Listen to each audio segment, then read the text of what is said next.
성모 마리아의 잉태를 예고받은 성 안나. 요아킴은 성전에서 조롱받고 거절당한 것이 너무 슬프고 수치스러워 그가 숨어버렸다는 말을 안나에게 차마 할 수 없었다. 그러나 그녀는 그것을 목격한 다른 사람들로부터 그가 겪은 모욕에 대해 들었는데 그녀의 고통은 형언할 수 없었다.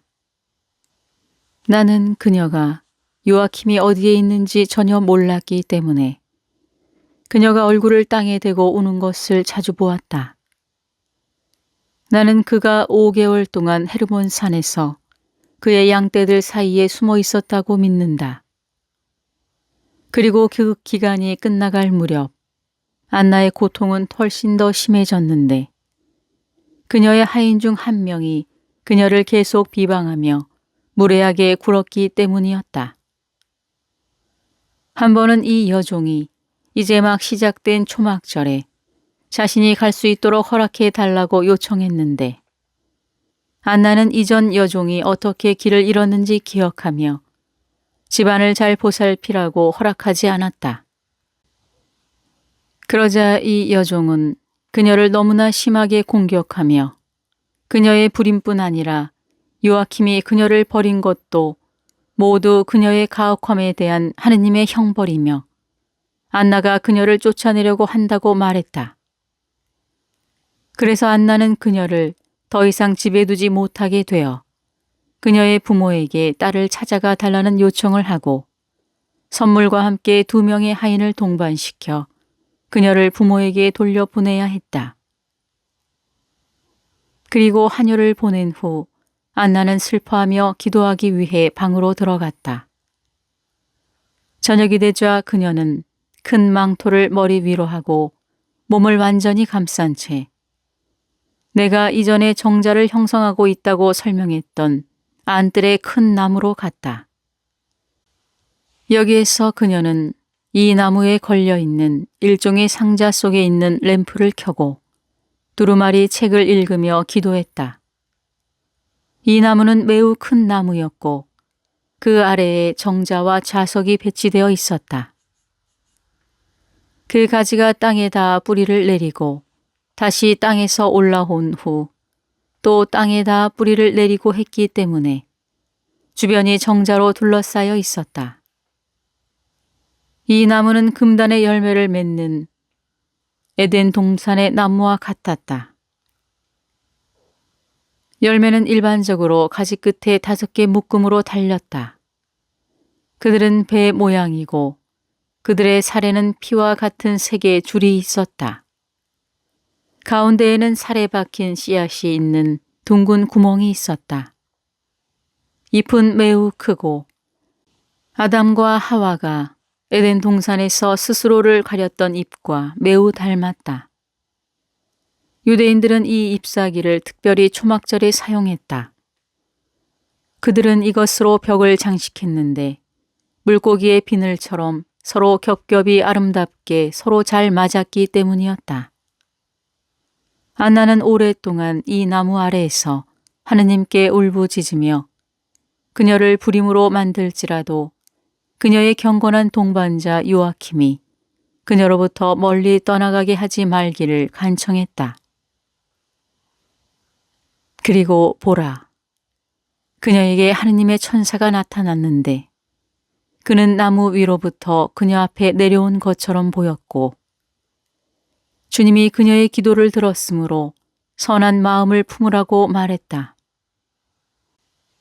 그는 그녀에게 다음 날 희생 제물로 비둘기를 가지고 2명의 하녀와 함께 성전으로 가라고 지시했다.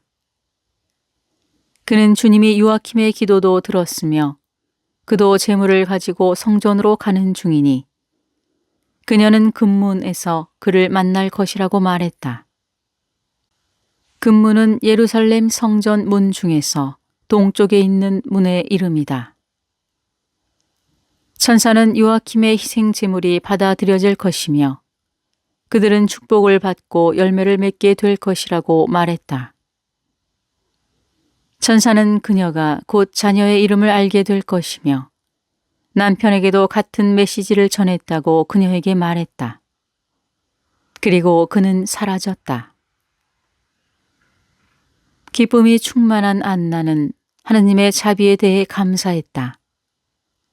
그리고 그녀는 집으로 돌아가서 다음 날 아침 성전에 가는 데 필요한 모든 것을 준비하도록 하녀에게 말했다.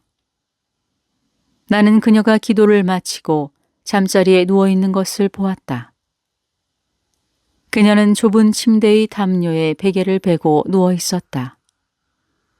그녀는 웃옷을 벗고 머리부터 발끝까지 큰 망토로 몸을 감싸고 오른쪽으로 전체 길이로 침대벽을 마주보며 누웠다. 잠시 눈을 붙인 후 그녀는 위로부터 그녀를 향해 빛이 쏟아져 내려오는 것을 보았는데 빛은 침대에 가까이 다가오면서 빛나는 젊은이의 모습으로 변했다. 그녀가 거룩한 아이를 잉태할 것이라고 말한 주님의 천사였다. 그는 그녀 위로 손을 뻗어 벽에 반짝이는 멋진 글자를 썼는데 마리아라는 이름이었다. 그런 후 천사는 빛에 흡수되어 사라졌다. 안나는 비밀스럽고 즐거운 꿈에 휩싸인 것처럼 보였다. 그녀는 소파에서 반쯤 깨어나 큰 힘으로 기도하다가 의식을 완전히 회복하지 못한 채 다시 잠들었다.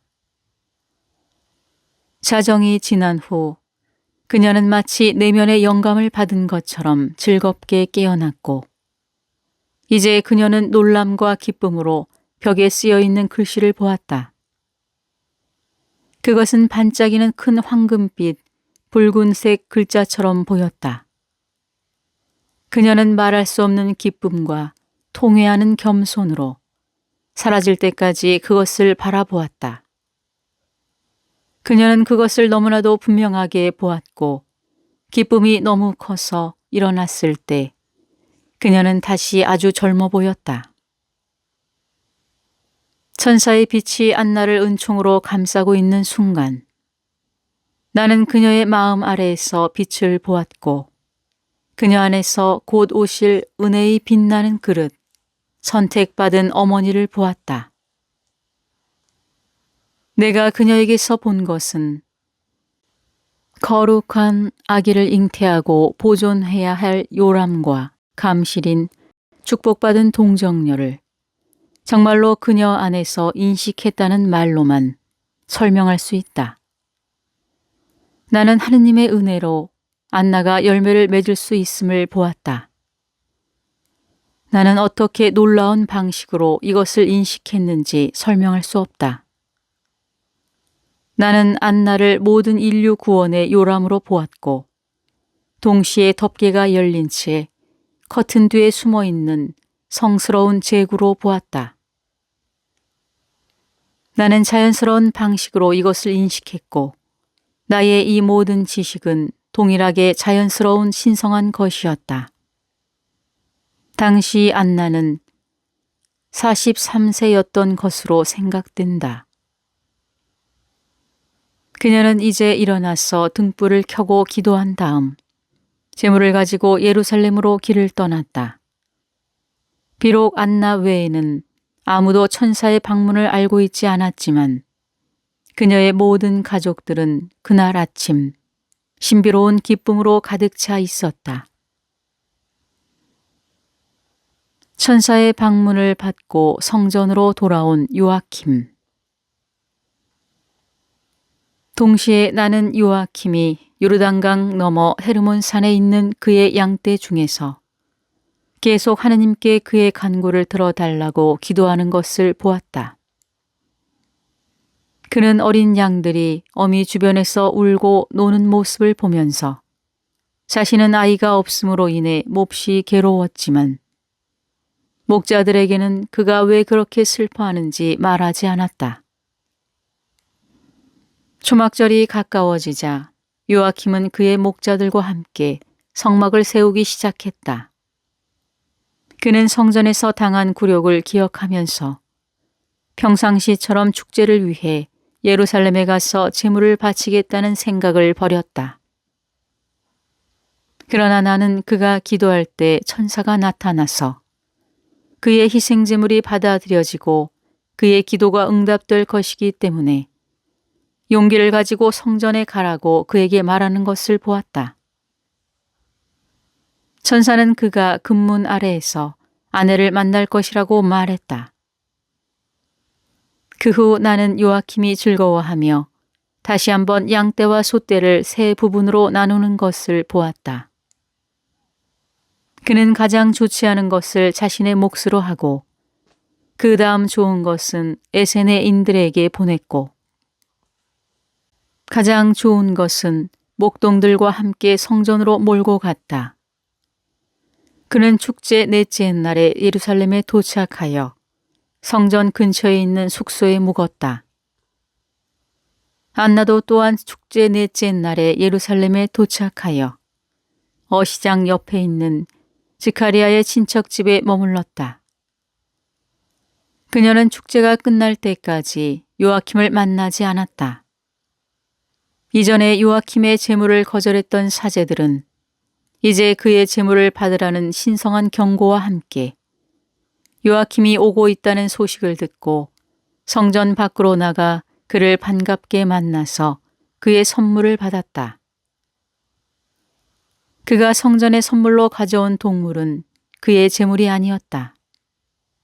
그가 가져온 희생 제물은 어린 양 2마리와 활기 넘치는 작은 동물 3마리 염소 새끼였다.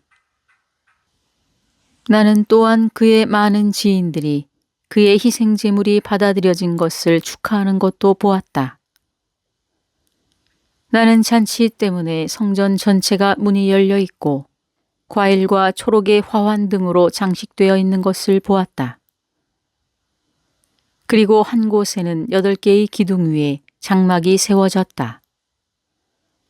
요아킴은 이전과 똑같이 성전의 이곳저곳을 돌아다녔다.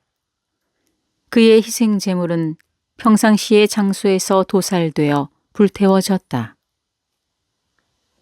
그러나 그것의 일부는 다른 곳, 제 생각에는 큰 강단이 있는 현관홀에서 불태워졌다.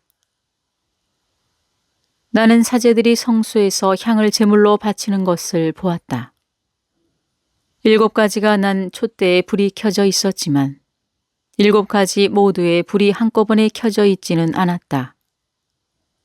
나는 종종 경우에 따라 다른 가지에 불이 켜지는 것을 보았다. 제물에서 연기가 났을 때 촛대에 켜진 불로부터 빛의 광선이 성소에서 집례하는 사제에게 떨어졌고 동시에 홀 밖에 있는 요아킴에게 비추었다. 그러자 그때 갑자기 모든 것이 멈추었는데 놀랍고 초자연적인 것이 일어났음을 그들이 깨닫는 것 같았다.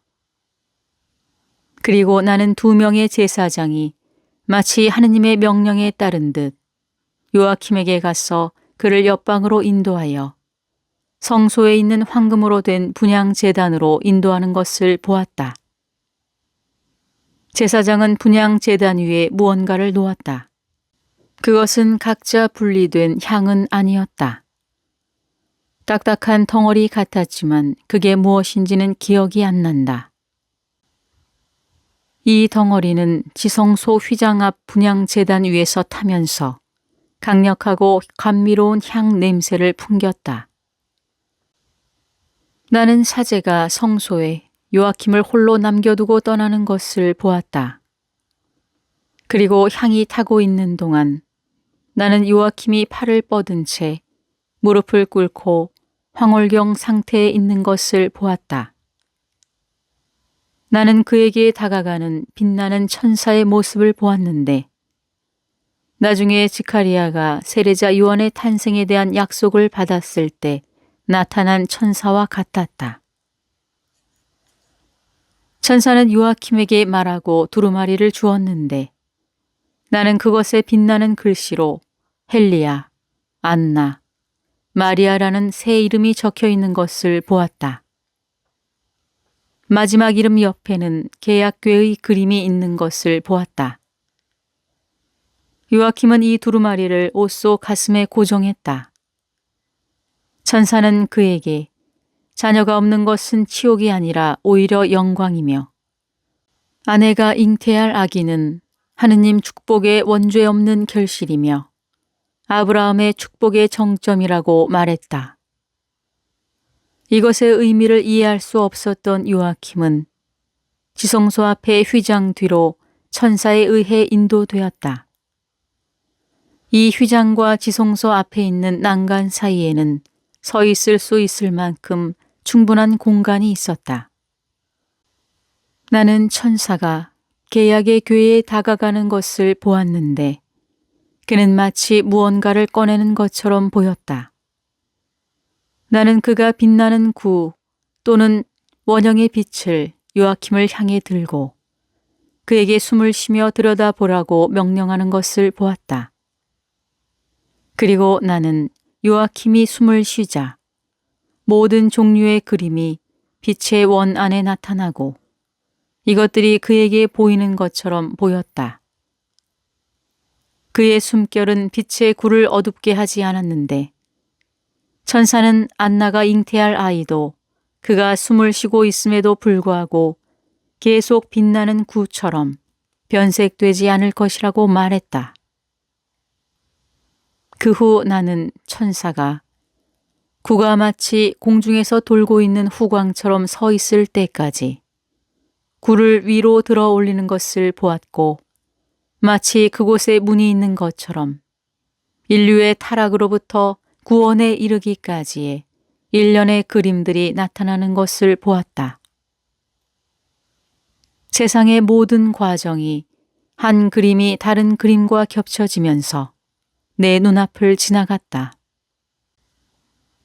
높은 곳, 가장 정상에 축복되신 삼위일체, 그리고 삼위일체의 아래 한쪽에서 나는 에덴 동산, 아담과 하와, 타락, 구원의 약속과 그 모든 원형인 노아, 홍수, 방주, 아브라함을 통해 받은 축복이 그의 맏아들 이삭에게, 이삭에서 야곱에게, 그리고 축복이 어떻게 이집트에서 요셉에게 와서 그와 그의 아내에게서 증가했는지 보였다. 나는 모세가 요셉과 그의 아내 아스낫의 유물과 함께 축복의 신성한 임재를 이집트에서 제거했으며 그의 백성 가운데에서 살아계신 하느님의 임재인 계약궤의 지성소가 된 것을 보았다. 그런 다음 나는 하느님의 백성이 이 신성한 것에 대한 경외심을 바치는 것과 그것을 존중하는 그들의 의식을 보았다.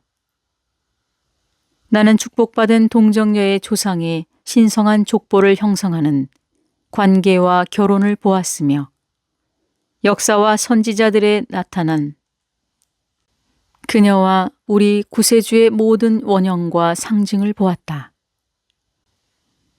이 모든 것은 맴도는 상징에서 또한 빛의 원 아래로부터 솟아오르는 것에서 보았다. 나는 대도시, 탑, 궁전, 왕좌, 성문, 정원, 꽃의 그림을 보았는데 모두 빛의 다리처럼 이상하게 엮여 있었다. 그리고 모두가 사나운 짐승들과 다른 힘센 인물들에게 공격을 받고 있었다. 이 그림들은 모두 하느님께서 육신을 입고 사람으로 태어나시게 될 통로인 성모님의 조상들이 많은 공격과 시련 속에서 하느님의 은혜로 인도되어 왔음을 의미한다. 내가 빛의 구에서 본 그림들 중에는 성모님의 호칭 기도 중에 일어나는 많은 것이 있었다. 내가 성모 호칭 기도를 말할 때마다 나는 그들을 보고 큰 헌신으로 그들을 경외한다.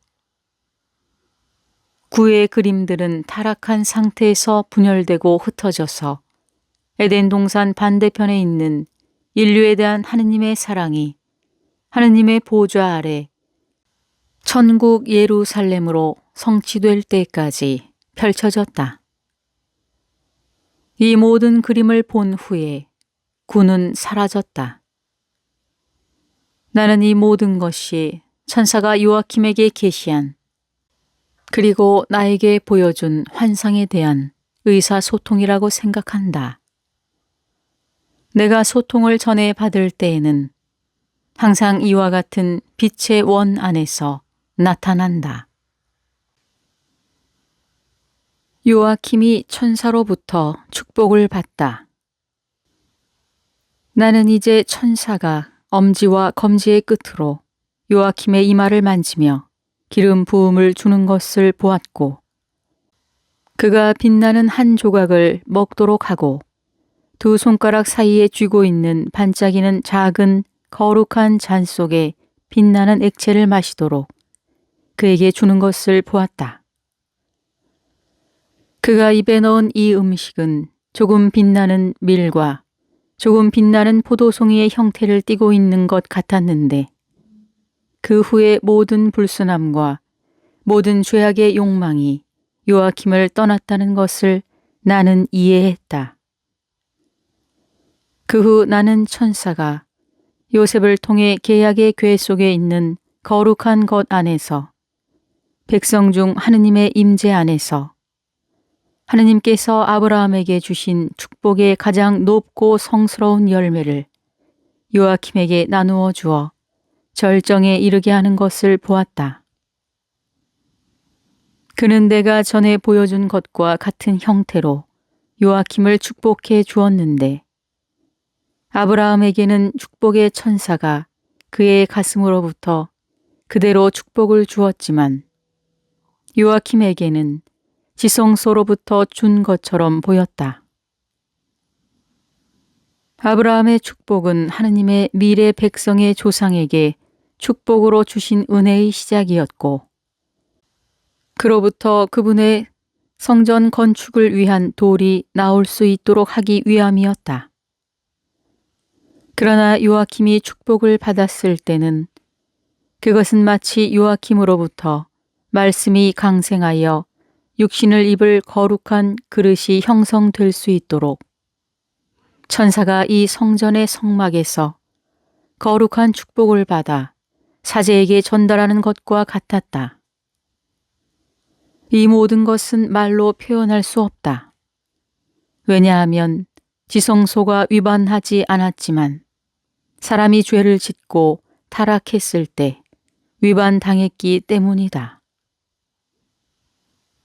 나는 어렸을 때부터 구약의 환시를 볼 때에는 매우 자주 계약의 궤를 보았는데, 나는 그것이 항상 더 엄숙하고 경외심을 주는 완전한 교회라는 인상을 받았다.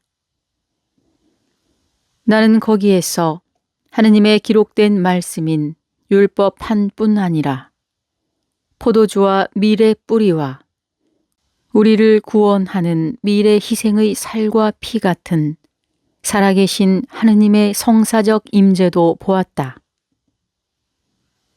이 축복된 임재에 의해 주어진 은혜는 율법 아래에서 하느님을 경외하는 사람들이 협력함으로 거룩한 나무를 낳았는데, 그 나무에서 마지막으로 피어난 것은 말씀이 육신이 되고 하느님이 사람이 되는 순수한 꽃이었다. 따라서 새 언약 안에서 그분의 살과 피의 성사를 제정해서 그분의 인성과 신성을 우리에게 주신 것으로, 그렇지 않으면 우리는 영생을 얻을 수 없다. 나는 하느님의 성사적 임재가 없는 계약의 궤를 알지 못한다. 계약궤 안에 성스러운 보물이 없이 율법판만 있을 때, 그것은 가리짐산에 있는 사마리아인들의 성전처럼, 또는 성체가 없는 우리 시대의 교회처럼 하느님의 손에 의해 기록된 율법판 대신 인류가 불완전하게 이해한 성경책만 있는 것처럼 보였다. 솔로몬의 성전과 장막에 서 있던 모세가 만든 계약의 궤에서 나는 두 개의 작은 광선이 서로 교차하는 빛나는 원의 형태로 구 언약의 가장 거룩한 것을 보았다. 그러나 이제 천사가 요아킴에게 축복을 주었을 때 나는 이 축복이 요아킴의 가슴에 놓인 빛나는 씨앗 같은 어떤 빛나는 형태로 그에게 주어지는 것을 보았다. 축복이 아브라함에게 전해졌던 것과 같은 방식으로 나는 은총이 그에게 전달되는 것을 보았다. 그리고 은총이 그의 맏아들 이삭에게 넘겨질 때까지, 그리고 이삭에서 야곱으로, 그로부터 천사를 통해 요셉에게, 그리고 요셉과 그의 아내로부터 선이 더 크게 증가하면서 계약의 궤까지 하느님께서 정하신 만큼의 선과 능력이 남아있는 것을 보았다. 나는 천사가 요아킴에게 비밀을 다짐하도록 했음을 인지했는데 나중에 세례자 요한의 아버지인 지카리아가 분향제단에서 천사 가브리엘로부터 엘리사벳의 결실에 대한 축복과 약속을 받고 벙어리가 된 이유를 이해했다. 이 축복으로 요아킴은 최고의 열매, 아브라함의 축복의 참된 성취를 받았다. 즉, 거룩한 동정녀의 원죄 없는 잉태에 대한 축복을 받았다. 그런 후 천사는 요아킴을 다시 성소로 데리고 나간 후 사라졌는데 요아킴은 마치 마비된 듯 땅에 쓰러져 황홀경에 빠졌다. 성소에 다시 들어온 사제들은 그가 기쁨으로 빛나고 있음을 발견했다. 그들은 그를 경건하게 일으키고 밖으로 데리고 나가 일반적으로 사제들만 사용하는 의자에 앉혔다. 여기에서 그들은 그의 얼굴을 씻기고 그의 코에 강한 냄새가 나는 물질을 대고 그에게 물을 마시도록 하며 그를 기절한 사람처럼 치료했다. 그가 회복되었을 때 그는 젊고 강해 보였고 기쁨으로 빛나고 있었다. 성모 마리아의 원죄 없는 잉태. 요아킴을 성소로 인도한 것은 높은 곳으로부터의 지시였으며 그가 성전에 봉헌된 부분에 속한 지하 통로로 인도되어 금문 아래로 간 것도 비슷한 영감에 의해 이루어졌다. 성전에 건축된 이 통로의 의미와 기원이 무엇인지, 그리고 그것이 무엇을 위해 사용되었는지 들었지만 나는 그것을 분명하게 기억하지 못한다. 자녀가 없는 자에 대한 축복과 화해와 관련된 종교 의식이 이 통로와 관련이 있다고 생각한다.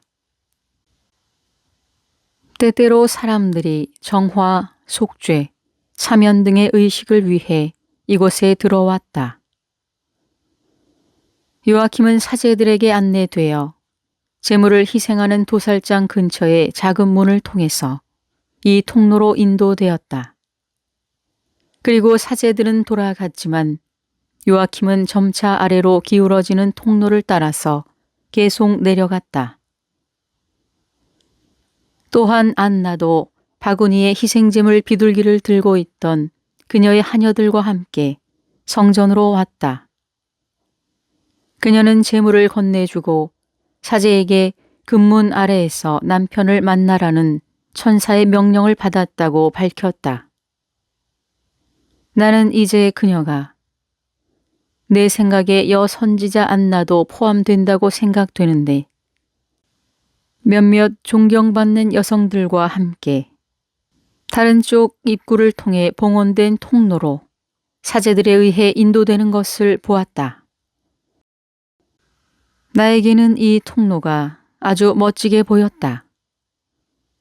요아킴은 작은 문을 통과했다. 통로는 아래쪽으로 기울어졌고 처음에는 좁았지만 나중에는 더 넓어졌다. 벽은 반짝이는 금색과 초록색으로 빛났으며 위에서는 붉은 빛이 비치고 있었다. 뒤틀린 나무와 덩굴과 같은 아름다운 기둥이 보였다. 통로의 약 3분의 1을 통과한 후 요아킴은 나뭇잎과 열매가 달린 야자수 모양의 기둥이 있는 한가운데에 도착했다.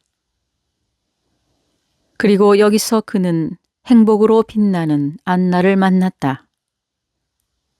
그들은 거룩한 기쁨으로 서로를 포옹하고 서로에게 좋은 소식을 전했다.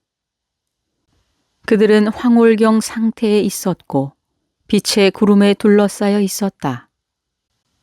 나는 이 빛이 높이 빛나는 탑과 같은 것을 들고 안나와 요아킴의 머리 위를 맴돌고 있는 수많은 천사들에게서 나오는 것을 보았다. 이 탑의 형태는 내가 성모님의 호칭기도, 다윗의 탑, 상아탑 등의 그림에서 볼 수 있는 것과 같았다.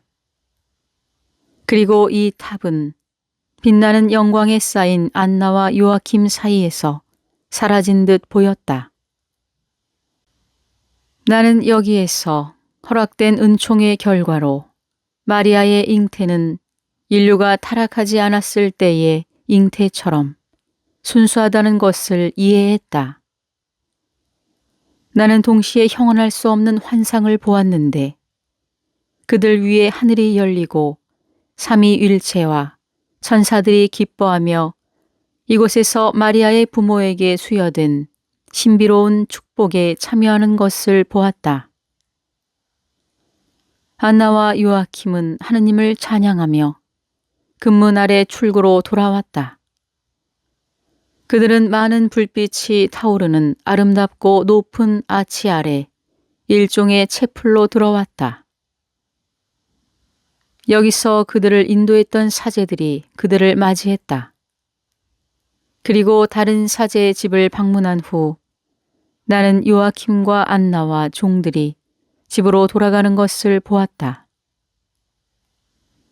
나자렛에 도착한 요아킴은 즐거운 식사를 한 후 많은 가난한 사람들에게 음식을 나누어 주고 관대한 자선을 베풀었다. 요아킴과 안나는 그들에 대한 하느님의 자비를 생각하며 그분에 대한 기쁨과 열정과 감사로 충만했다. 나는 종종 그들이 눈물을 흘리며 함께 기도하는 것을 보았는데 여기에서 나에게 이런 말씀이 들렸다. 축복받은 동정녀는 거룩한 순종과 온전한 마음의 순결을 지킨 부모에게서 태어났으며 그 후 그들은 하느님에 대한 최고의 경건함과 경외심으로 자제하며 살았다.